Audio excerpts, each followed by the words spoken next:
Hello বন্ধুরা, তোমরা সবাই কেমন আছো? আমিও মোটামুটি ভালোই আছি। মন খারাপ প্রচণ্ড গো, ভালো লাগে না। আমার মেয়েটা যে কবে বড় হবে, ওর জন্য আমি কোনো তেমন কাজবাজও করতে পারি না।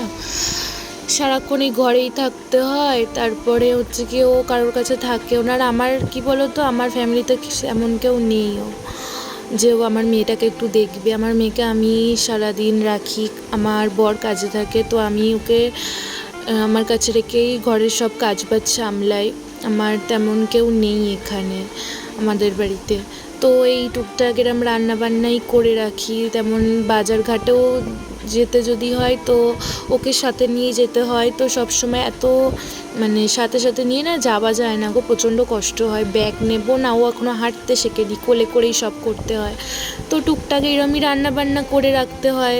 না খেতে ইচ্ছা করলেও একটু না খেয়ে থাকার মতো খেতে হয়।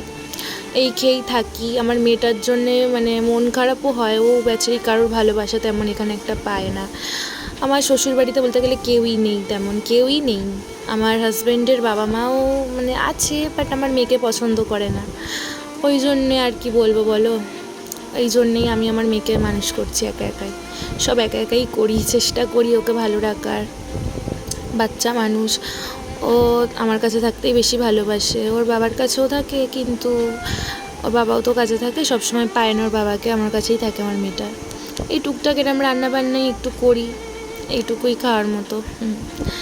এই আজকের ব্লগটা এরমই বানালাম, ভালো লাগছে না, একটু মনের কথা তোমাদের কাছে শেয়ার করলাম।